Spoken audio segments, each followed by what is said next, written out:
हाय viewers, एक नई video के साथ आपके सामने हाजिर हैं। उम्मीद है आप सब खैरियत से होंगे। इस वीडियो के अंदर हम देखेंगे कि किस तरह से हम एसएपी के अंदर एक नई चेक लॉट क्रिएट कर सकते हैं। उसके लिए टी कोड जो है वो एफ सी एच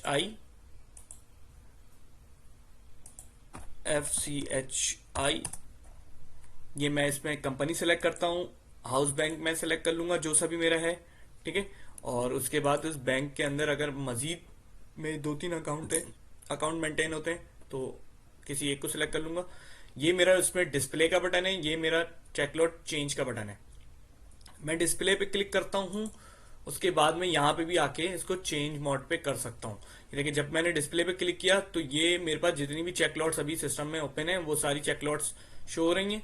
मैं इसको एडिट पे क्लिक करता हूँ तो मेरे पास कुछ ऑप्शन मजीद ओपन हो गए। देखें, कुछ ऑप्शन मजीद ओपन हो गए। इसमें एक ऑप्शन है मेरे पास क्रिएट का। इस क्रिएट के ऊपर जब मैं क्लिक करता हूँ तो देखिए मुझे चेक नंबर एक नई विंडो खोलता है क्रिएट लॉट का। मैं यहाँ 10 सेलेक्ट कर लेता हूँ। इसके बाद क्योंकि 8 डिजिट का मेरा चेक लॉट है तो ये मैंने 8 डिजिट पे 1000 क्वांटिटी की चेक लॉट मैंने क्रिएट कर ली। और मैं इसको नाम दे देता हूँ सिंपल सॉल्यूशन चेक लॉट और इसको कर देता हूँ ओके। ये देखें, ये मेरे पास एक नई चेकलॉट क्रिएट हो चुकी है। ठीक है।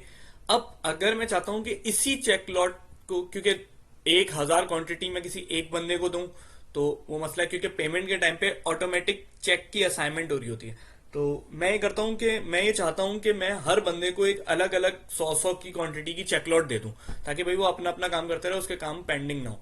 ठीक है। क्योंकि जब चेकलॉट एक ही होगी तो पेमेंट के प्रिंट के टाइम पे अगर कोई एक बंदा प्रिंट चेक के ऊपर स्क्रीन खोल के ओपन हुआ है तो वो दूसरे बंदों को स्क्रीन प्रिंट चेक की स्क्रीन ओपन करने नहीं देता। वो कहता है कि ब्लॉक की हुई है फला यूजर ने। ठीक है।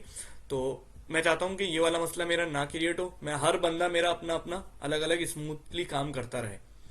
तो इसके लिए एक ऑप्शन है यहाँ पे स्प्लिट लॉट का। ठीक है। मैं इस चेक लॉट पे क्लिक करके मैं इसको स्प्लिट लॉट पे क्लिक करता हूँ तो वो कहते हैं नेक्स्ट लॉट नंबर क्या होना चाहिए। मैं इसको कहता हूँ 11 कर दो।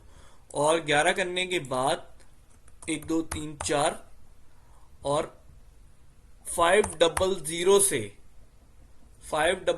से ऑनवर्ड एक नई चेकलॉट क्रिएट कर दो। ये देखें, तो इसने क्या करा, इस चेक लॉट को 499 पे रोक दिया और इसको 500 से 999 पे कर दिया। अभी भी 500 500 की असाइनमेंट है। मैं चाहता हूं मजीद स्प्लिट हो जाए, तो पहली वाली को स्प्लिट करना है तो मैं इस पर क्लिक कर दूंगा। वो कहते हैं नेक्स्ट लॉट नंबर क्या होगा, इसको कहते हो 12 होगा। और कहां से करना है, मैं कहता हूं 300 समथिंग से कर दो। ये देखें, अब इसने 299 पे 10वीं को रोक दिया और यहाँ पे 300 से 499 के ऊपर वो उसको ले गया चेकलॉट को। ठीक है। अब अगर मैं इसको मैं जैसे ही सेव करवा दूंगा, ये सारी चेकलॉट्स मेरी सेव हो गई हैं। अब देखें, दोबारा मैं इसको व्यू करना चाहूँ तो ये मुझे सारी चेकलॉट्स व्यू हो रही हैं। मैं इसको क्लिक करता हूँ, मैं कहता हूँ कि यार ये चेकलॉट फिलहाल अभी मुझे नहीं चाहिए, तो मैं इसको डिलीट के ऊपर भी क्लिक कर देता हूँ। ये देखें, मेरी 11वीं चेकलॉट डिलीट हो गई है। मैं इसको सेव करवा देता हूँ तो मेरी अब 11वीं चेकलॉट डिलीट होके ये सेव हो चुका है। ठीक है। आई मैं इसको भी डिलीट करवा देता हूँ 12वें को, और मैं इसको सेव कर देता हूँ। तो अब मेरे पास सिर्फ एक ही चेकलॉट क्रिएट हुई है 10वें नंबर की, और जो कि 299 के ऊपर खत्म हो रही है। उम्मीद है आपको वीडियो पसंद आई होगी। Thanks for watching.